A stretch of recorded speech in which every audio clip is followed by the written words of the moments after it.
大家好，今日咧係1月7號，咁歡歡隨意門咧就今日咧想同大家講下呢個宏福苑委任呢間咧合安管理有限公司嚟到做呢個管理人嗰個問題嘅。咁琴日咧喺1月6號嘅時候咧，土地審裁處咧就作出咗頒令啦咁就委任咗咧合安管理有限公司成為咗咧呢個宏福苑呢個業主立案法團嘅管理人，咁取代咗咧就同埋解散咗咧原有嗰個管理委員會嚇。咁喺法官咧即係根據報道啦法官咧就認為咧合安咧就更有人力、物力、經驗同埋專業知識啦去到管理嗰個法團特別喺嗰個災後嘅事務裏邊。咁嗱，我就即係因為其實咧引用呢個建築物管理條例，即係而家所講嘅建管條例咧，呢個第31條去到委任一個管理人，去到取代一個管理委員會咧，呢一個喺香港咧係真係好唔常見嘅。咁所以今次咧出現咗呢一個委任嘅時候咧，我第一個嘅感覺咧就係咁喺法律上邊，咦其實委任呢個合安一間公司，咁其實對宏福苑嘅業主有啲乜嘢我哋要注意呢？咁所以咧我亦都去到睇翻喺其他嘅地方啦，喺世界裏邊理論上就唔係淨係香港會有呢個情況嘅，係咪？咁因為多層大廈就淨唔係香港獨有嘅。咁我去睇翻喺世界其他嘅地方會唔會都有類似嘅呢一個權力即係法庭有呢個權力去到委任管理人咧咁嗱，睇翻咧喺澳洲咧佢哋係有噶，譬如喺西澳啦西澳洲咧，佢哋都有一條類似嘅一個喺條例裏邊咧類似嘅一個權力就可以委任管理人嘅。咁亦都睇翻咧，其實佢哋喺過去咧咁多年，大概10幾年咧其實佢哋都有係幾次咧係引用係呢一樣呢個權力咧係委任管理人嘅，都有幾次嘅。咁喺每一次咧即係佢哋當佢哋委任嘅時候咧，法庭咧喺嗰個裁決裏邊咧都有一啲嘅指引嘅包括就係話喺2014年裏邊咧有一隻 case 當佢哋委任管理人嘅時候咧，當地嘅法院咧就認為呢個管理人咧就應該有以下嘅一啲權力同埋職責嘅包括就係一般嘅行政嘅權力啦。另外咧，佢哋都可以攞翻有關嘅支出嘅記錄啦，要去做核數啦。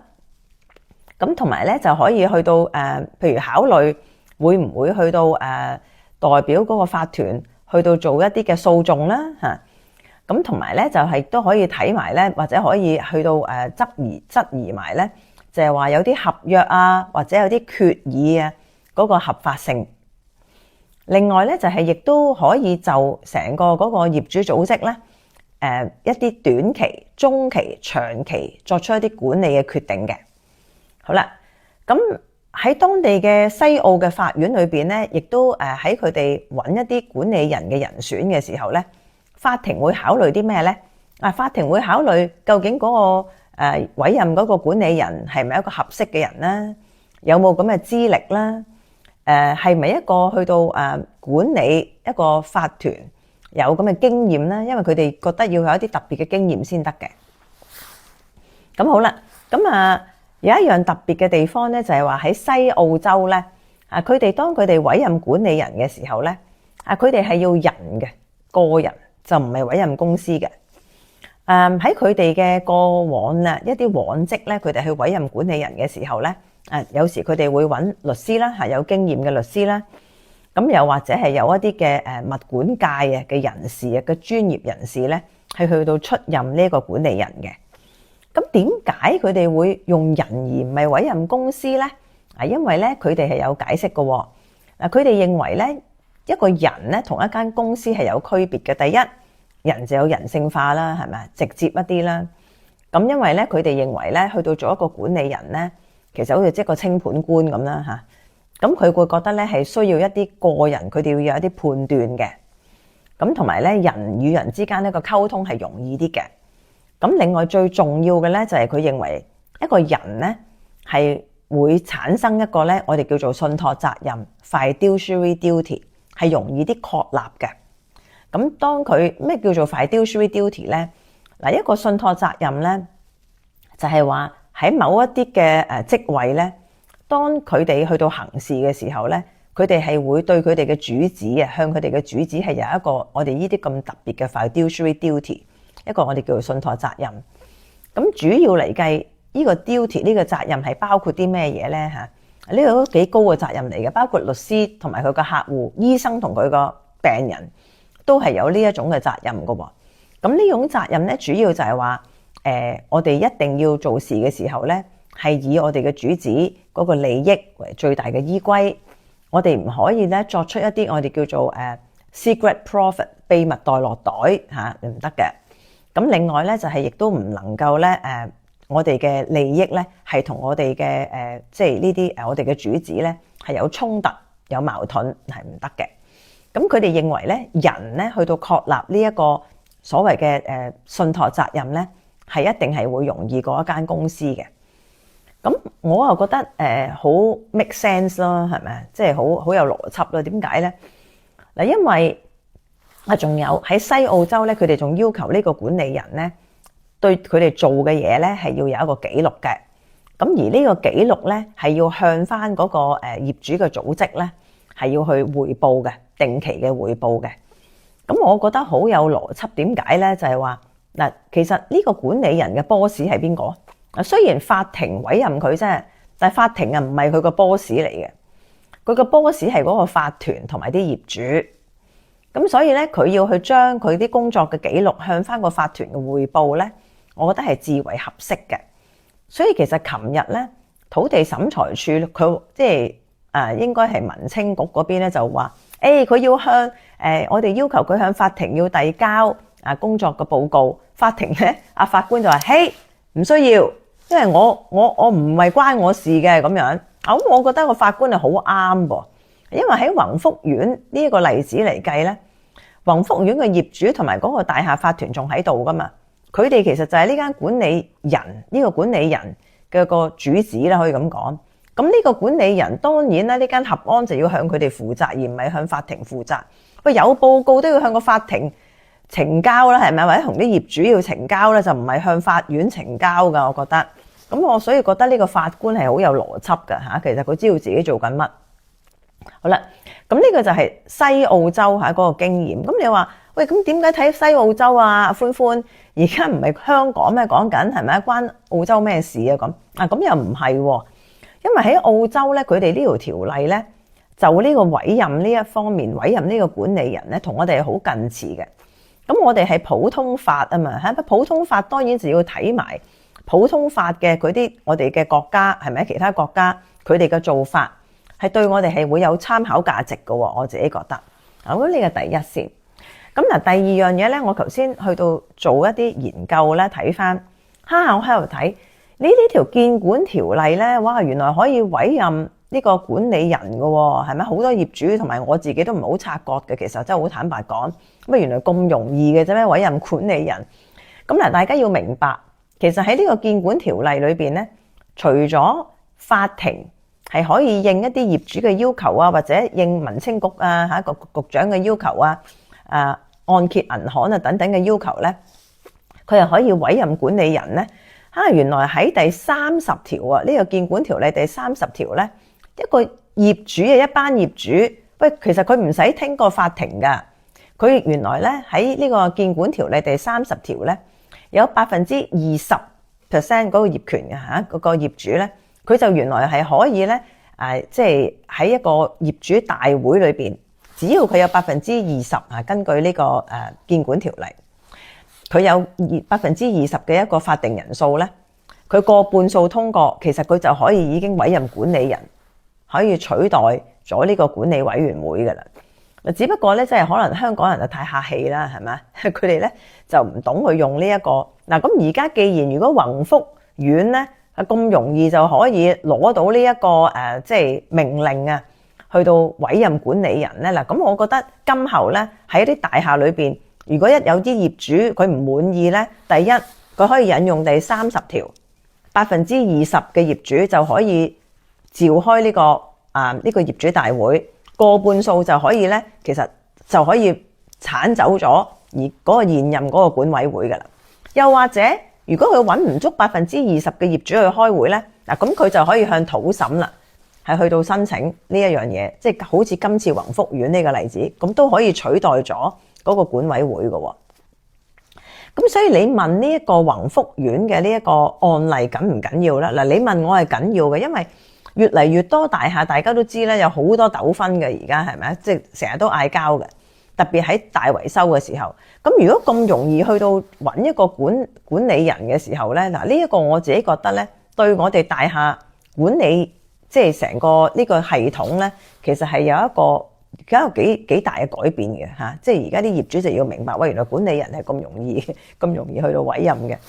好啦，咁今次咧，即係我自己覺得喺呢個案例裏邊，我希望第日呢個案例係會寫翻一個我哋叫做即係書面嘅一啲判詞啦，因為呢一個係具有好大嘅參考價值嘅，對於其他業主嚟計，唔係我相信啊，唔係淨係宏福苑會適用嘅。好啦，咁我頭先又睇翻，咦呢個？即係第30條或者第31條，無論係業主去到委任一個管理人，或者係經過法庭去到委任一個管理人，咦，其實呢條條例喺幾時係擺喺度嘅咧？咁樣即係呢個咁嘅 sections 啊，係幾時有嘅咧？喺呢個建管條例，因為建管條例咧喺大概1970年代啦嚇，咁佢就係產生嘅。當時咧就唔係叫做建築物管理條例嘅，當時咧就叫做多層建築物業主法團條例，呢個係佢嘅前身嚟嘅。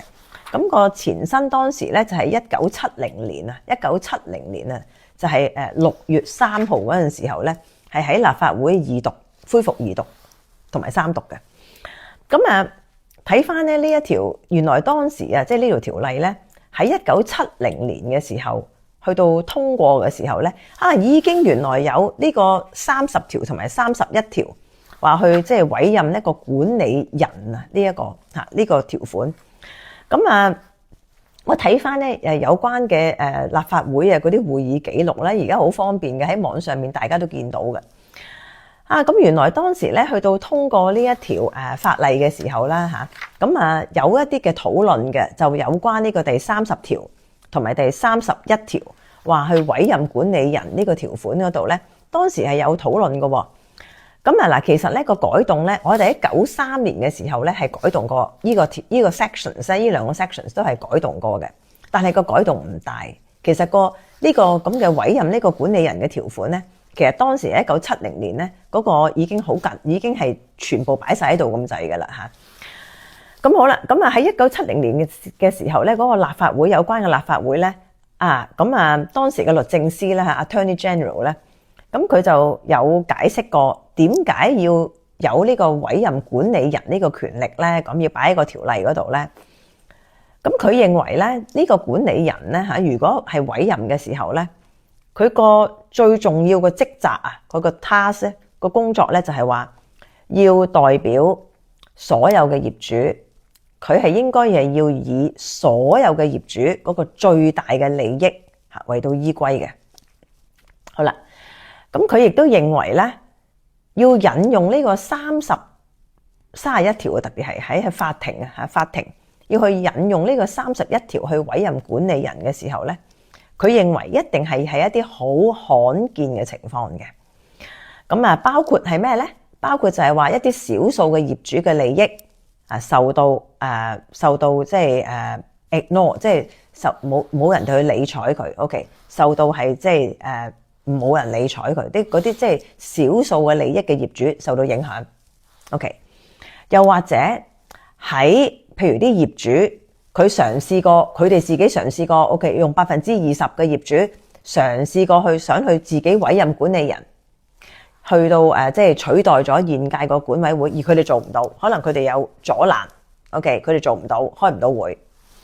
咁嘅時候咧，佢哋法庭咧先會引用呢個第31條去到委任一個管理人嘅，即係話佢覺得其實要法庭去咁樣做咧，法庭係要經過一個好審慎嘅考慮，係業主佢嘗試過用過一切嘅方法，佢解決唔到啦，咁法庭咧先會去到出面去到委任個管理人嘅。咁亦都有立法會議員啦，當時咧亦都有問政府啦嚇，就話喂你唔寫清楚啲情況，幾時法庭係會委任管理人？咁點解啊？點解你唔寫個情況？擔唔擔心嗰個即係呢個咁嘅權力會俾人哋去到濫用咗啊？咁當時咧律政司就話嗱，雖然咧我哋喺第31條就唔寫到明有咩情況底下會委任管理人，不過咧佢相信法庭咧係會相當之慢啊嚇，佢用 slow 慢咧去到決定嘅佢一定咧係會睇下就係其他嘅方法去到解決呢個我哋叫死結啊。OK 係解決唔到啦，其他嘅方法都解決唔到嘅時候咧，佢咧法庭咧係先會引用呢個第31條去到做嘅。好啦，咁另外咧亦都有另一位嘅立法會議員啦嚇，係司徒慧建築師同埋工程師，佢又係建築師又係工程師嚟嘅。咁當時咧司徒慧議員咧就有問咯，咁點解你又唔喺第31條嗰度講清楚呢個管理人會係一啲乜嘢嘅專業啊？應該咁而當時咧律政司咧就講啦，佢就話我哋咧就認為咧，我哋就唔寫邊個專業，因為當時咧一啲房屋有關嘅專業咧，其實就未成形嘅，咁所以咧佢亦都唔知道其實當佢哋委任管理人嘅時候咧，法庭可能會委任幾多個噶嘛，係咪？所以咧佢就唔想咧就去寫到明咧，就係話邊啲專業啊？咁佢可能佢嘅當時咧律政司就認為，可能佢會揾一個律師揾個會計師都得噶嘛，係咪？又或者到時如果啲房屋相關嘅housing，即係佢哋叫做housing and property management 相關嘅，即係房屋管理嘅嗰啲即係嗰啲專業，到時比較成熟啦，可能佢哋都唔頂咧咁。所以佢話當時喺呢條第31條咧，佢哋就唔寫清楚究竟係咩專業嘅人士可以出任呢個管理人。我自己就覺得咧，睇完即係相關嘅當時係1970年嘅時候咧，立法會嘅有關會議嘅討論咧，其實我自己就認為咧，我有一個懷疑，就係當時去到做呢一條30同31條可以委任管理人去到取代個管委會咧，其實當時法例嘅原意咧，應該係揾人去做嘅，就唔係揾公司去到做嘅。所以當時咧係1970年6月開呢個會嘅時候咧，先會有頭先嗰番討論嘅啫。我覺得我自己覺得咧，我哋都必須要小心啦。當然啦，而家法庭嗰個命令係已經作出咗噶啦嚇，我唔係話去質疑法庭嗰個命令或者個法官嘅裁決，完全唔係。不過個問題咧就係話，我哋都要諗清楚。好似我有一次咧喺其中一個集歡歡隨意門裏邊都有講。我覺得咧嗰個責任嘅問題係緊要嘅，個負責性。我唔理呢間公司佢要唔要收嗰啲業主錢，喂，佢免費做唔代表佢冇責任，又或者佢做錯事嘅時候，咁我點樣追究佢先得㗎？係咪先？呢個先係重點啊嘛！我覺得，即係正如如果我免費幫你做嘢，咁我做錯晒啲嘢，咁咁你點樣向我追究先得㗎？係咪先？即係我就覺得我哋唔能夠話佢唔收錢。我哋就好多嘢我哋唔釐清嘅，我覺得呢一個唔係一個法律嘅精神啦。咁我自己就覺得希望咧民青局呢方面咧就要即係可能要出嚟交代下啦。既然佢而家又唔使向法庭去遞交工作報告咯，咁佢點向業主負責咧？如果佢萬一做錯嘢嘅時候，咁佢而家牽涉個好大嘅噃，係咪個金錢可以係？咁我哋如果業主要向佢追討，咁點算咧？係咪向合安咁？我唔係話要製造矛盾，因為合安都未做嘢而家。咁但係我自己覺得佢唔係淨係派 job 出嚟噶嘛，佢唔係淨係去揾律師揾會計師，做錯嘢唔關我事。呢個唔係應該係一個即係唔係一個咁嘅工作態度或者個方法。即係我自己覺得喺嗰個責任上邊咧嚇，我覺得嗰個邏輯就依家未建立到啊嚇嗰個。好啦，咁我認為咧呢個管理人咧，如果你問我佢最重要而家刻下嘅工作係乜咧咁嗱？雖然佢係一間管理公司，但係而家我哋唔係要揾另一間管理公司嘛，係咪？其實我哋而家係揾一個管理人，管理人同管理公司係兩樣嘢嚟嘅。管理人咧其實就係一個比較高層次嘅，佢唔應該去做普通嗰個管理公司做緊嘅嘢。加上而家喺宏福苑，應該理論上仲未炒嗰間舊嘅管理公司嘅，係咪？咁理論上就已經舊嘅管理公司佢都仲要做嘢嘅嗱。譬如琴日我有聽嗰個即係記者會，局長咧就話咁佢係合安咧就要去睇而家有咩合約，啲合約幾時到期。呢一個管理公司都做緊啦，而家係咪？佢撳個掣出嚟就已經知嘅啦。其實呢個唔需要合安去到做啊，係咪？合安其實係有一個高啲嘅角色嘅。其實如果你問我，佢站喺一個更高嘅位置，佢個責任係更大嘅。